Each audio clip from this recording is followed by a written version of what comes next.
Good morning, students. আজি আমি প্ৰিপজিশনৰ part 2 cover কৰিবলৈ ওলাইছো আৰু পাৰ্ট 2 ত আছে আকোছোৱা ইন অন আৰু এট। ইয়াৰ আগৰ ভিডিওটো আমি ইন অন এট কভাৰ কৰিছিলো। আজি আমি ইন অন এট পুনৰ এবাৰ ইয়াৰ ব্যৱহাৰ অন্যান্য ক্ষেত্ৰত কেনেকৈ কৰা হয় সেই বিষয়ে আলোচনা কৰিবলৈ ওলাইছো।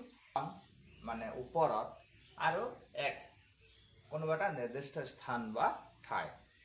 ভিতৰত মানে হৈছে চাৰিবেৰ আছে, এই চাৰিবেৰৰ ভিতৰত এইটো ভিতৰ হৈ গ'ল, ইয়াত আমি ইন ব্যৱহাৰ কৰিম। অন অন মানে কিবা এটা সাৰফেস আছে, সাৰফেসৰ ওপৰত ধৰা এখন যদি টেবুল হ'ল এইটো সাৰফেস হয়, টেবুলখনটো সাৰফেস হ'ল আৰু ইয়াৰ ওপৰত কিবা এখন আছে, টাচ হৈ আছে, লাগি আছে, টাচ হৈ আছে, এইটো মানে স্পৰ্শ কৰি আছে, স্পৰ্শ কৰি থকা টাচ হৈ আছে, টাচ হৈ থকাৰ কাৰণে আমি ওপৰত বুলি কওঁতে অন ব্যৱহাৰ কৰিম। আৰু ভিতৰত চাৰিওপিনে চাৰিবেৰৰ মাজত কিবা এটা বস্তু আছে, তাতে আমি ইন ব্যৱহাৰ কৰিম। আৰু কোনো এটা নিৰ্দিষ্ট স্থান, ধৰা এইটো এটা স্থান হয়, বাছ ষ্টেণ্ড অৰ বাছ ষ্টপ, এইটো এটা স্থান হয় আৰু ইয়াতে যদি কোনোবা এজন আছে তেওঁ ক'ব I am at the bus stop or I am at the railway station. এনেকৈ আমি ক'বৰ কাৰণে আমি এক বাক্যৰ জৰিয়তে বুজিবলৈ যত্ন কৰোঁ। আহা আমি এতিয়া ইনৰ ব্যৱহাৰ কৰি চাওঁ। ইন মানে হৈছে ভিতৰত চাৰিওপিনে কভাৰ কৰা আছে, তাৰ ভিতৰত যদি কিবা এটা আছে বুজাব লগা হয় তেতিয়া আমি ইন ব্যৱহাৰ কৰিম। পাৰ্ট 2 আমি কৰি আছো the students are in the classroom. ছাত্ৰ ছাত্ৰীসকল শ্ৰেণীকোঠাত আছে। ইয়াতে মই এটা কাষতে ছবি এটা আঁকিবলৈ যত্ন কৰিছো। এইটো এটা ক্লাছৰুম যদি হয়, ক্লাছৰুমৰ ভিতৰত চবেই বহি আছে, চাৰিওপিনে বেৰ আছে, কভাৰ হৈ আছে আৰু ইয়াৰ ভিতৰত আছে, মানে এইটো কি হৈছে, ইয়াৰ কাৰণে আমি ইন লিখিলো।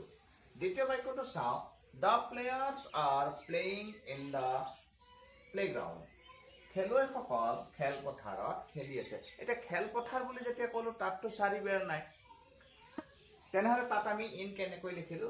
এইটো এটা খেলপথাৰ বুলি যদি আমি ধৰি লওঁ, তো ইয়াতে দৰ্শক বাহিৰত আছে, বাহিৰত দৰ্শক বহি আছে আৰু তাৰ ভিতৰত এটা সীমা দিয়া আছে, এই সীমাৰ ভিতৰত খেলুৱৈসকল খেলি আছে, মানে এটা নিৰ্দিষ্ট এৰিয়া, এটা নিৰ্দিষ্ট সীমা বান্ধি দিছে, সীমাৰ ভিতৰত খেলুৱৈসকল খেলি আছে। তাৰ কাৰণে আমি যদিও চাৰিবেৰ নাই তেতিয়াও কিন্তু ইয়াতে আমি ইন লিখিব পাৰিম বা লিখা যায়।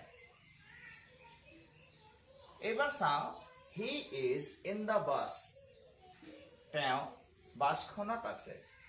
বাছখনত আছে মানে বাছৰ ভিতৰত আছে। এখন বাছ গাড়ী, চাৰিওপিনে বাছ গাড়ীখন কভাৰ হৈ আছে, তাৰ ভিতৰত যদি কোনোবা মানুহ বহি আছে, পেছেঞ্জাৰসকল বহি আছে, তেনেহ'লে ইয়াতো আমি ইন লিখিব পাৰিম, চাৰিওপিনে কভাৰ হৈ আছে। শেষৰ বাক্যটো চাওঁ, I have a pen in my pocket. মোৰ পকেটটো চাৰিওপিনৰ পৰা কভাৰ আছে আৰু তাতে যদি মই কওঁ I have a pen in my pocket, মোৰ পকেটত এটা কলম আছে, তো ইয়াতে আমি ইন লিখিম। কিয়?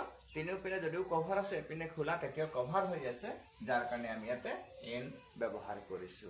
আশা কৰিছো তোমালোকে বুজি পাইছা। এইবাৰ চাওঁ আমি অনৰ ব্যৱহাৰ। অন মানে হৈছে ওপৰত, মানে টাচ হৈ থকা, স্পৰ্শ কৰি থকা বুজাবৰ কাৰণে আমি অনৰ প্ৰয়োগ কৰিম। The book is on the table. কিতাপখন টেবুলখনৰ ওপৰত আছে, মানে এইখন এখন যদি টেবুল হয়, এখন টেবুল হয়, ইয়াত টাচ হৈ আছে, ইয়াৰ ওপৰতে কিতাপখন আছে, টাচ হৈ আছে, লাগি আছে, তো the book is on the table. দ্বিতীয় বাক্যটো চাবা, the mobile phone is on the bed. Mobile ফোনটো বিচনাখনত আছে বা বিচনাৰ ওপৰত আছে।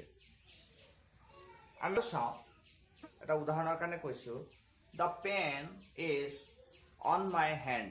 মোৰ হাতৰ ওপৰত আছে, কলমটো মোৰ হাতৰ ওপৰত আছে, টাচ হৈ আছে।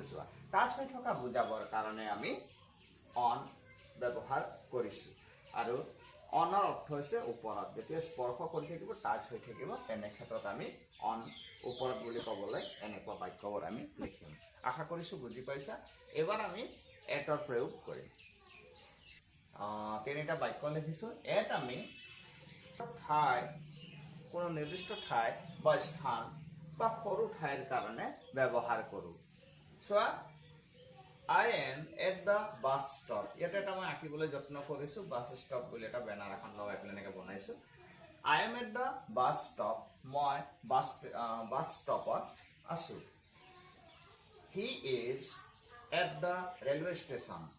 সি বা তেওঁ ৰেলৱে ষ্টেচনত আছে We are at the market. সৰু ঠাই আমি বজাৰত আছোঁ বজাৰ এখন সৰু ঠাই চিনি নোপোৱা এখন ঠাই তাৰ কাৰণেও আমি এটৰ প্ৰয়োগ কৰিছোঁ আশা কৰিছোঁ তোমালোকে মোৰ এই ভিডিঅ'টো চাই পচন্দ কৰিছা আৰু যদি তোমালোকে ভাল পাইছা তেনেহ'লে লাইক শ্বেয়াৰ কমেণ্ট কৰিবা আৰু আগলৈও এনেকৈ ভিডিঅ'বোৰ চাই থাকিবৰ কাৰণে মোৰ চেনেলটো ছাবস্ক্ৰাইব কৰিবলৈ নাপাহৰিবা থেংক ইউ